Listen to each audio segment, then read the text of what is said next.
Not that high. Or it could be that all the rooms are next to the engine room.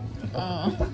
It's okay. You know, well, they're kind of small. Yeah. Thank you. But, We're gonna be nice and Under the comfy. deck. All the You crazy get a roll over. should have all these free rooms. What'd you get? Anything you want to say? Well, welcome, of course. No, we're glad to have you here today for our April meeting. And we're we have a great speaker today. Some new plant coming in to Roseman, which will be excellent. You said Karen?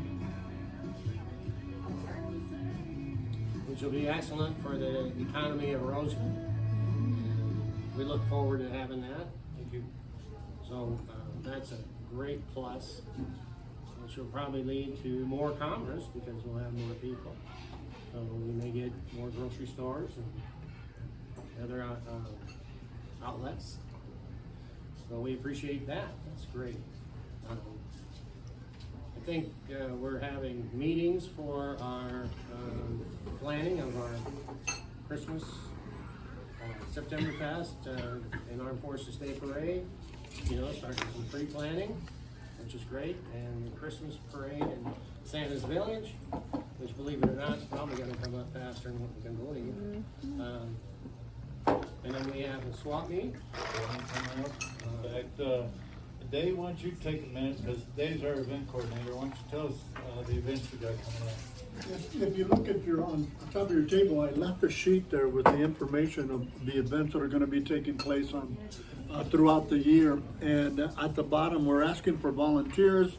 We're asking for people that want to donate from their business to help us to facilitate everything that's taking place at the event center. The event center, by the way, is right next to the building of the Chamber of Commerce, right there on Diamond Street. So you can take a look at it. It's a pretty good little area.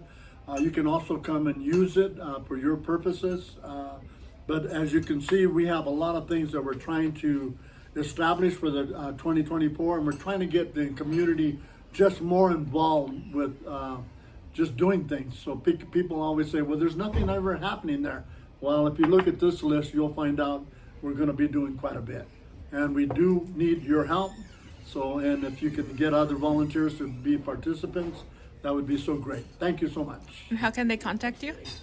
Contact me at 909-289-2596. Or also, I believe my email is on there. If not, I will give it to you. Thank you. So just further add to what Dave mentioned, the chamber's expenses for the year for the infrastructure and our insurances and everything runs about $10,000 a year. So without these events, we're not going to sustain being a chamber if we don't have events that are very community fruitful, good for the community, but it also sustains the chamber of commerce. So the events we got lined up would more than adequately take care of those expenses, because when we get sponsorships and donations, a lot of times that just covers the event, and then there's no money for the chamber. So we're trying to balance that out where we can afford to keep the chamber going at $10,000 a year, is about what it comes out to, and still provide for all the community. So to do that, we need a lot of community involvement to make that happen. So it's not really just about the chamber having events, it's the community having events. It's the chamber being able to sustain itself so we can support all those community events. Okay. Also, if we don't have money, we can't do future events and, you know, and expand on what we're doing. You know, that's anybody who's been in a chamber or any organization realizes that if you don't have any money, it's hard to do anything, and it's hard to grow. And so that's part of the reason. I don't expect that we'll, you know, have $1 million, but you know, so we have a little bit of money in the kitty that we can, you know, if we need to buy something to advance our cause, we have a little bit of money in the bank. And it also allows us to support our businesses better too, with certain openings and events, like Carl's, they have their Customer Appreciation Day coming up on May 4th. And so all that supports not just the community, but businesses. Okay, and also, we have election coming up. So, I think Eric Lanscard and myself will be on the ballot. And if anybody's interested in running, we would like to hear from you and have your name. And we will put you on the ballot as a prospective board member. So, keep that in mind. And just officially, today would be the meeting where if you're gonna nominate somebody for the board, you would nominate them in this meeting. So you can still have up to the day of the election, which would be at the next meeting. And, or we'll do the ballots and whatnot. But, you can nominate somebody at the last minute as a writer. Is there anything else coming up? May 4th is the one that's coming up right now. May 4th, yeah. Customer The only thing I want to appreciation. mention about a lot of the events we were talking about, street closures. And it's been a pretty good run around trying to get street closure approved as to who's gonna take the responsibility to allow us approval to do that. So that's been our big challenge on the May 4th event. And there's a couple other events coming up where we want to do the same thing. If it's a parade, I can go directly through the sheriff's department. And then between sheriffs and CHP, they can approve the parade and street closure. But if it's a street closure for an event like a vendor fairs, car show, things of that nature, that has nothing to do with sheriffs or CHP. That goes straight through county roads. And their requirements are, and who to contact can be quite inundating. Yeah, they're not friendly. They're not friendly at all.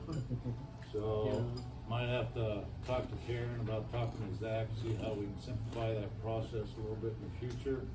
So we don't have to run into, oh, not my job, not my job, not my job. And that's pretty much what we got.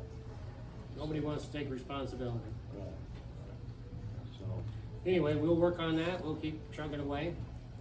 We may have to make a trip to Bakersfield. I think we might have to make a point with Zach and kind of express our needs of the community. And I was talking briefly with Joel about that too. Maybe we can set up a meeting with Zach one day, go to Bakersfield, and have a sit down with him on some of our community concerns and things. Go on Okay. with introductions? Yeah, let's move on with introduction. Okay, we'll bypass this gentleman because he's our guest speaker, so we'll give it him in a minute. I'm Gretchen Winfrey with Kern Animal Historical Society, and our membership year is going to be ending May 31st, and I just happen to have membership forms for businesses. It only is $35 a year, and we put your business card or logo both on our website and in our newsletter. And our newsletter comes out 10 months a year. So I have them if any of you are interested.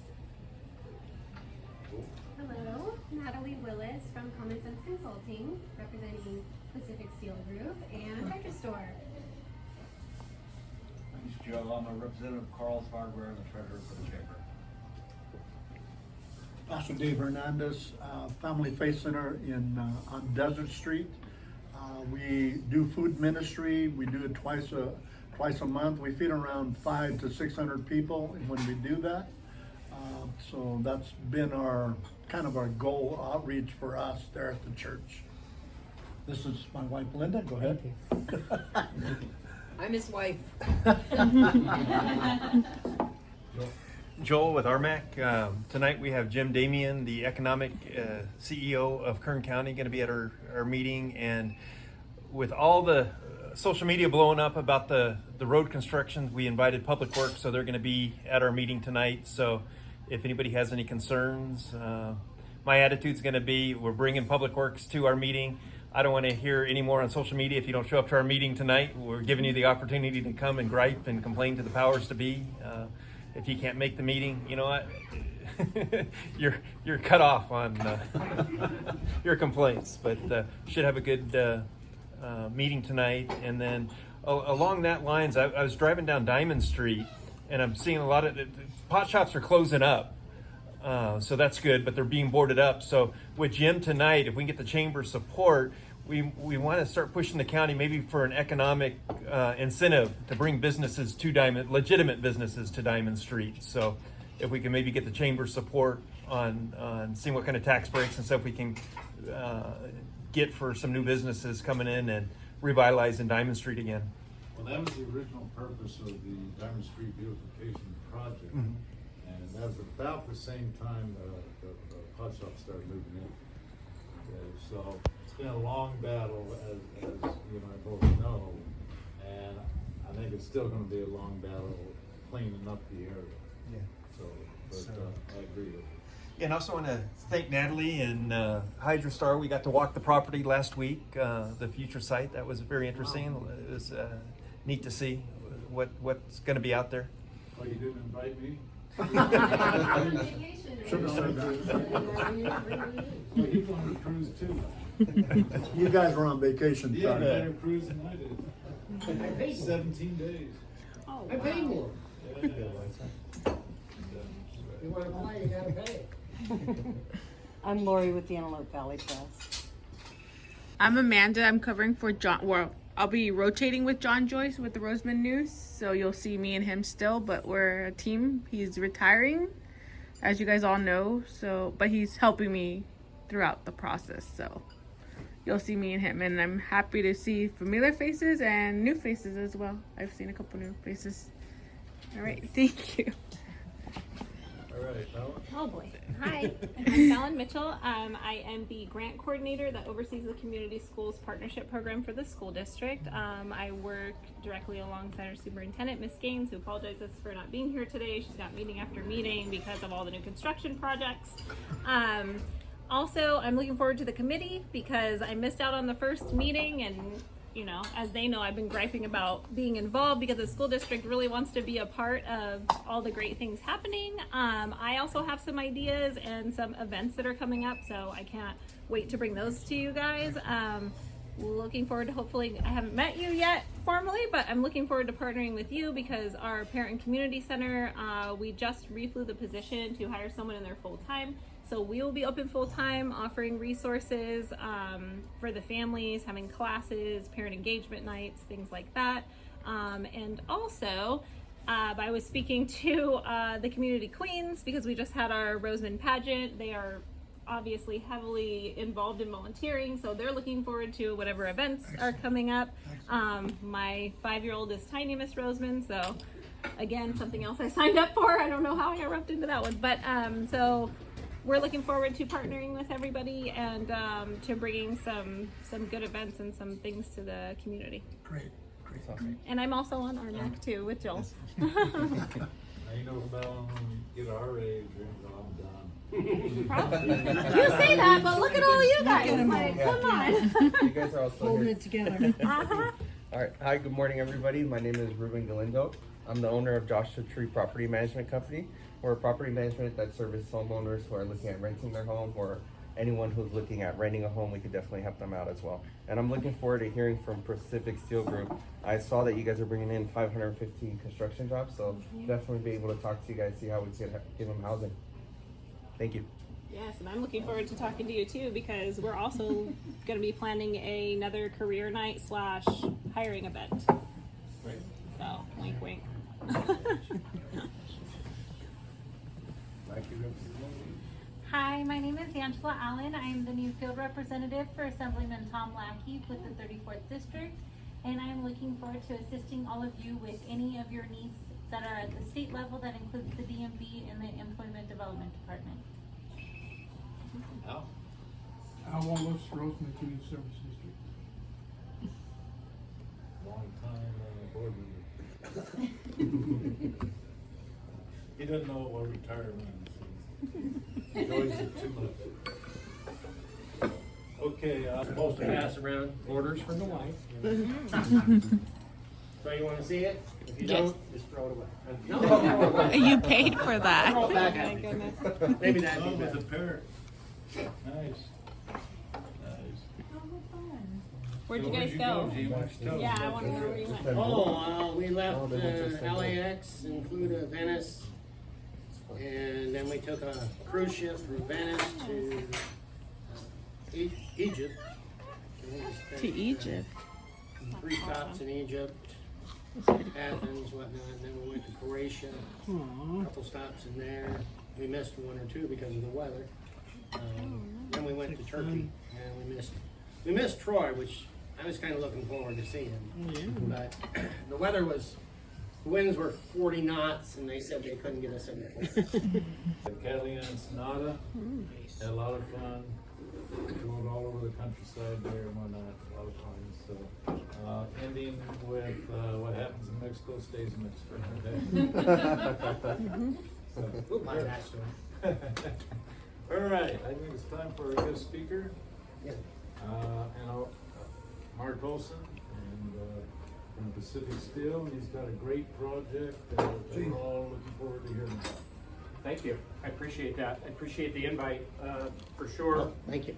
Thank you for allowing me to present our project. It's a project that we've been working on for years.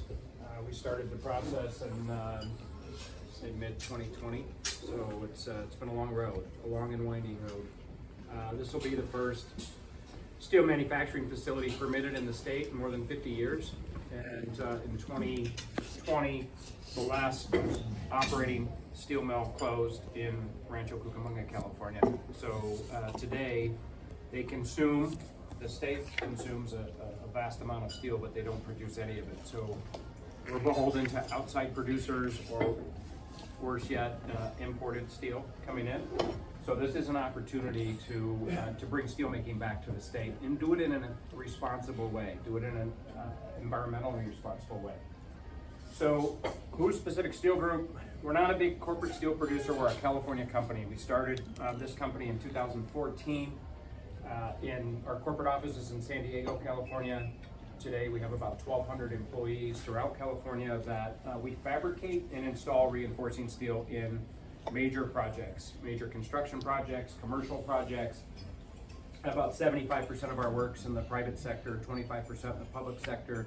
So, and as I said, today we have to go outside the state to procure our reinforcing steel and transport it long distances back into California. So these are some of the projects we've participated in over the last several years. You know, I said that we're a California company. Most of our work's in California. We also do some work in Seattle, as far north as Seattle, Washington, Phoenix, Arizona, Las Vegas, Nevada. But California really is our bread and butter. About 90+% of our work is in California. This is my first time working on storyboards, so I'm gonna be his assistant. she's gonna be my assistant today. So where's this located? This is located up Sierra Highway. So it's almost in between Mojave and Rosamond. It's a little closer to Mojave than Rosamond. It's about 8 miles up from the city.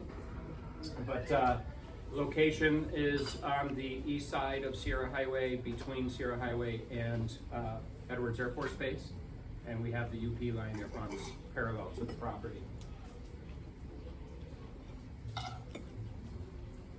So this is just an overview of the situation, because it's worse than just not having reinforcing steel manufactured in the state. The state has an abundance of scrap iron and steel, but they have no off-takers for that in California. So most of that gets containerized into containers and shipped overseas, where steel can be manufactured and shipped back, or it's put in rail cars and trucks and shipped out of state to these out-of-state producers where there isn't an abundance of scrap. So not only are you transporting scrap long distances and manufacturing steel in less clean ways, then you're transporting all that back hundreds or thousands of miles back into the state. But this is going to be a pretty special project. I've been in the steel business for 34 years. Started my career with Big Integrated Steel, Bethlehem Steel in Northwest Indiana, and I've worked in managed 8 steel mills in the United States and Canada, and then I was the North American Vice President of Operations for a company called Gerdau that had 19 steel mills in the United States and Canada. So I know this is something that means a lot to me because I managed that plant in Rancho Cucamonga for 3 years, 2014 to 17, and we did a lot of work to make that mill sustainable, and we ended up selling that to another company that shut it down and moved the operations to Phoenix, Arizona. So we knew coming back into California we were going to have to do this differently, and we were going to have a very environmentally clean manufacturing process. So we're going to integrate some renewable energy. We're still working on how big that's going to be. Right now, in the plans, in our environmental impact report document, we have 10 megawatts of solar that will be a part of this project, but we have acquired some additional property, and we're looking at a potential phase 2 where we actually will increase our renewable platform to 45 megawatts. Carbon capture systems. This will be the first carbon capture system ever coupled with a steel mill. Very common. In fact, we're working with Shell on this design, and we visited one of their first carbon capture plants in Europe that was built in 1975. They've been pulling carbon off of chemical processes. Carbon is used in sodas and beer. You inject CO2 in that. So we're not going to inject into the ground. We're actually going to sell this to industrial gas companies where they're going to use this for other processes where they need CO2. Secondary high efficiency filtration. So this will be the first time that we actually have what we call bag houses for fume treatment plants. We'll have 2. That's never been done before. Selective catalytic reduction, so we can mitigate more than 90% of NOx. It's going to be a fully enclosed melt shop, so we have 0 discharge of any fugitives, and we're going to localize the supply chain. So most of our scrap is going to come from up the road in Bakersfield, where they have an auto shredder, and the rest will come from the Los Angeles basin. 100% of our scrap will come within 100 miles of this location. I know I've talked a lot about any questions yet. I know everybody's eating, but pretty special project. This will be something that companies around the world will come and visit. Late 2026. That was your question. Yeah. It's going to be about 24 months of construction. Are you going to be transporting most of the scrap via truck? Truck. Yeah. You know what? It doesn't make sense to put it in rail cars just because of the close proximity. A lot of times steel mills want rail access because they have to go long distances to get scrap. You know, an example would be in Mesa, Arizona. Mesa, Arizona, where they moved the production outside of California, they're transporting a large amount of scrap from Los Angeles. So it's, from a transportation emission standpoint, not such an environmentally friendly thing to do. What percentage of the staff for that plant will you be hiring, and what percentage will be coming in? Coming in from like outside the state, maybe. Yeah. So we want to minimize the amount of people we bring in from out of state. We're going to have some people that have some steel experience.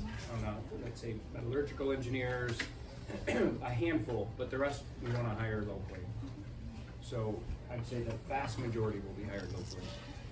Now, where you're setting up, is there room for, like I said, I know it's going to be a success, but if it becomes where you need to, increase, is there room to expand out there? Or? There is. We purchased a few hundred more acres. So we have 174 that was part of the environmental impact report, and now we have about 377 acres. So yeah, we do have the ability to grow if we decided that was something that we wanted to do. Now, any impact on the road with all the heavy trucks coming in? Yeah, we've looked at that. We're going to be resurfacing, I know Sock Road where it goes to Lone View, and then we're gonna look at that again with Public Works as I think they have a year, 2042 or something like that, because they have growth projections. Right. So growth projections plus our project could put it to a point where we need to do something with Sierra Highway. So that's something that we'll continue to stay close with the county on. And then we're gonna be widening the entrance and exit to 14, and putting in a traffic signal will be part of this project. So by the time we start operation, that project will be done. So this is just an overview of the process. This is a continuous process. Normally what happens in steel is you have an electric arc furnace, you melt the scrap, you refine it with alloys to get the properties you need, and particularly in California, with seismic concerns, there's some additional alloys that need to be added.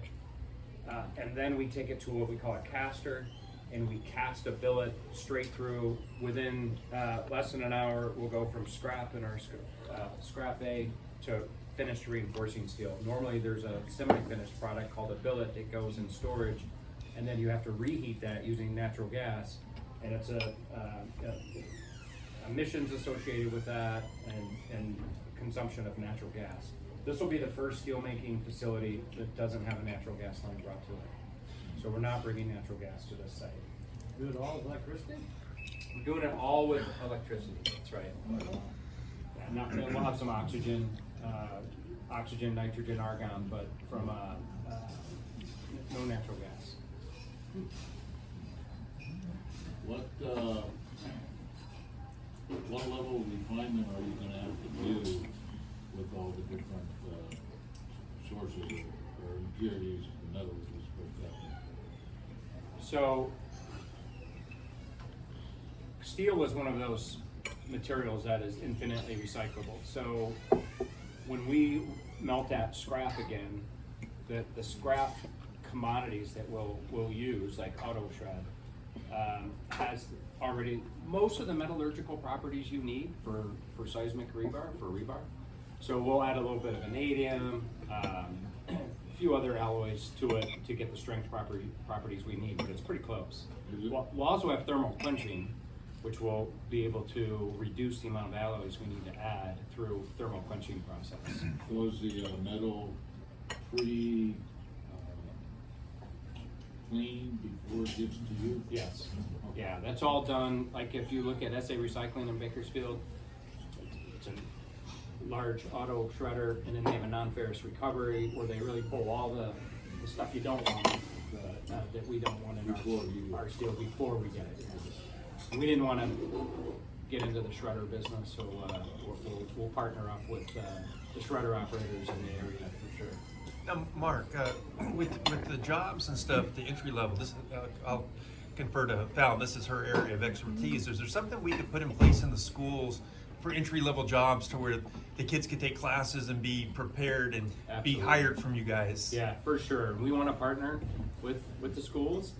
We've had tours of Cal State and Antelope Community College. Great facility there. It's what, 15, 20 minutes probably from our site, and we want to be able to set up a program, a curriculum that kids can sign up for, and we can bring engineers into, like our team, into the schools and talk to the kids and say, this is what's possible. Here's the career path. Here's the, if you want an entry level job, here's what you could do to prepare yourself for that. But absolutely, we'd like to do as much as possible hiring in the local community. Aerospace, I do backgrounds for the government, and aerospace has a certificate program at AV.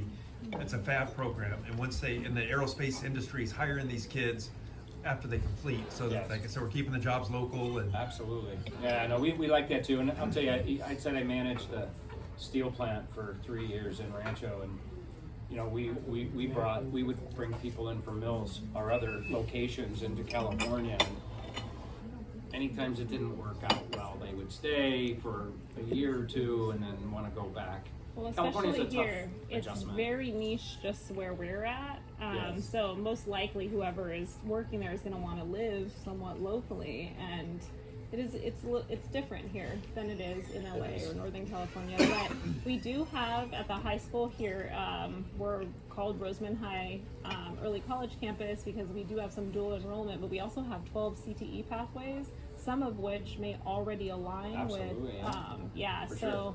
definitely something. The that we should degree talk isn't about. going to be No. required for, Yeah. for many of the positions that No, that's we'll what I'm have. saying. There's a lot of kids, like I said, Keval and I've had this conversation Yeah. before. There are a lot of kids who aren't college bound, and you can make just as much money working with your hands. No question. And we can No have these question. guys, if these kids prepared when they leave high school, they go into an entry level job like yours. That would be great. Well, not just that. Yeah. Most of the kids that are going out of high school now are from their parents are my generation, and you know the millennial generation is broke because we all paid to go to school, and Yeah. now trying to send our students to school. So Challenging, it's very for sure. challenging. No, we'll definitely have plenty of opportunity for kids, and we'll work closely with the schools, as I said, to make sure that we have that pathway worked out and worked through and clear. And we'll be happy to come to the schools and participate and be engaged for sure. That would be great.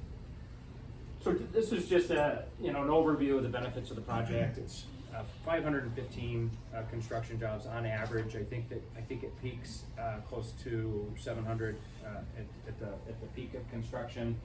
It's going to generate about 600 million in investment. It's just a bit north of 600 million is our total investment in this project.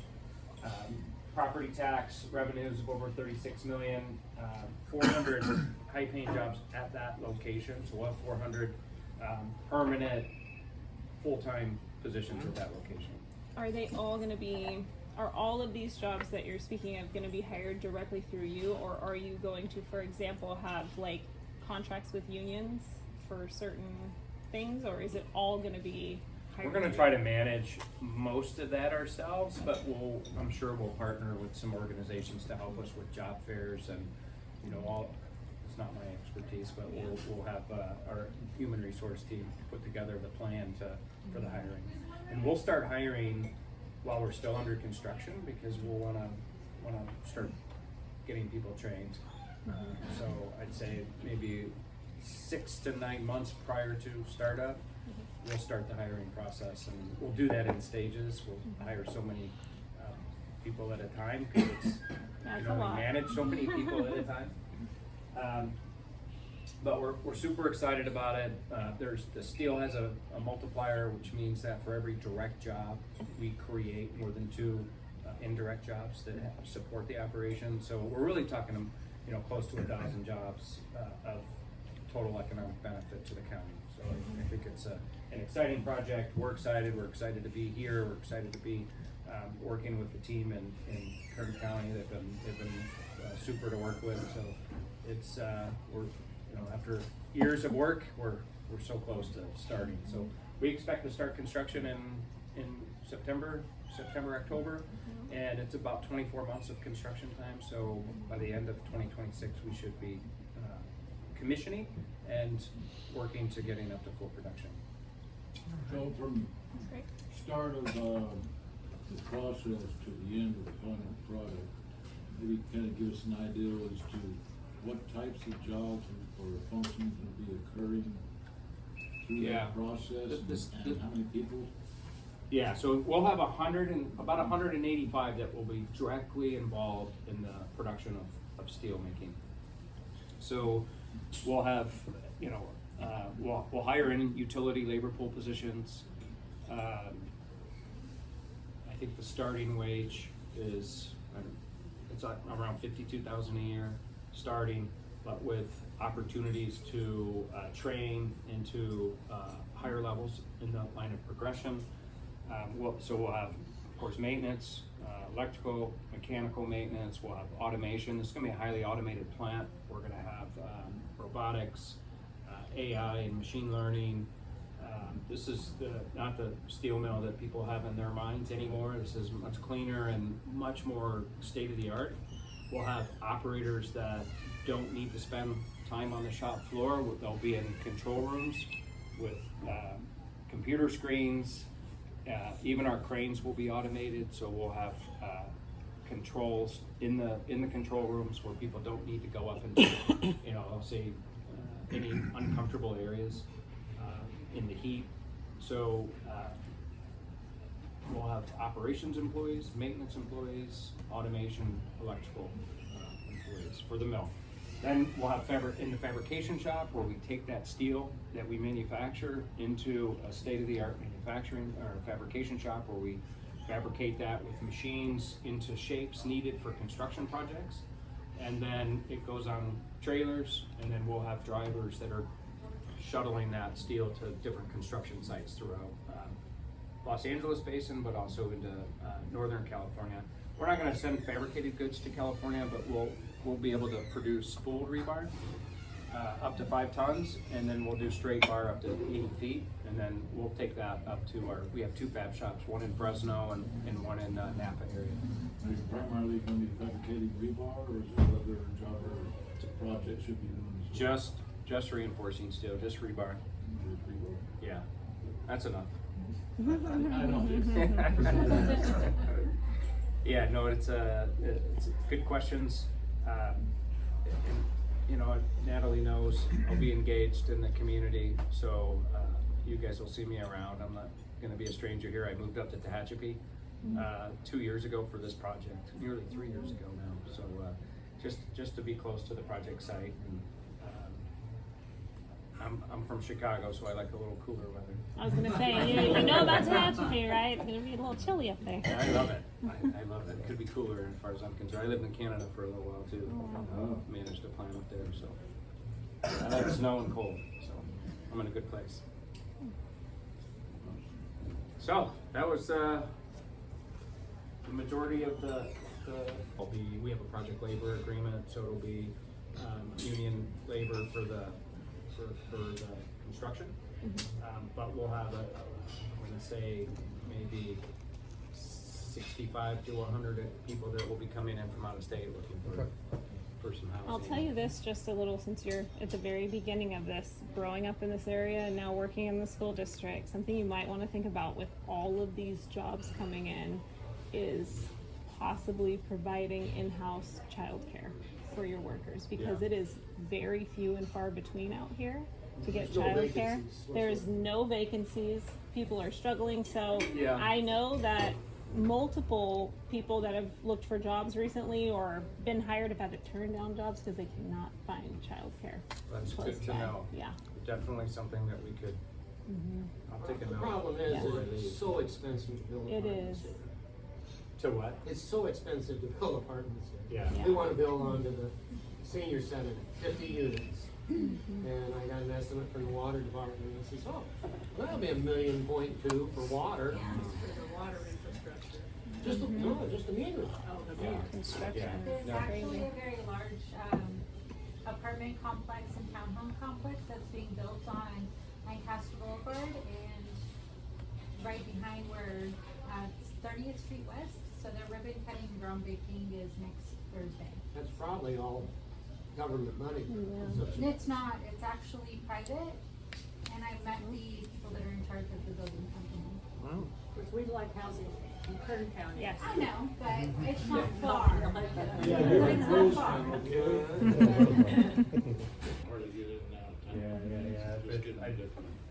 I go to San Diego where our corporate office is a few times a month, and LAX, and it's been challenging for me to get through. Yeah, that is a challenge. Yeah, but 14 is, it took me off there the other day on a detour, and I had trouble figuring out how to get back. So. Well, we moved up here, so we didn't have to deal with that traffic. Yeah. Yeah. Progress, right, Jen? Progress, that's right.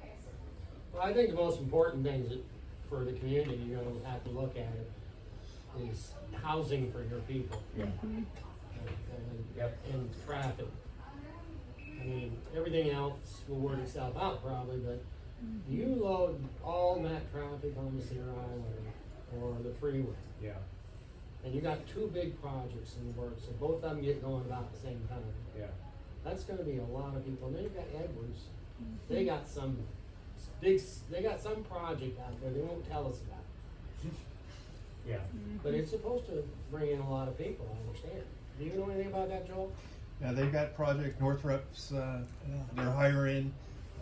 NASA is the Air Force has taken back over the NASA in Palmdale, they're closing and moving everything back to Edwards. So at the end of the fiscal year, NASA won't be in Palmdale anymore. Yeah, So- so you got all those extra people out there. Yeah. It is gonna Really be choking a roads. nightmare. And Kern County will not widen the road. They They almost just need need their a own road. freeway going from there to the main freeway, it's just about what we need.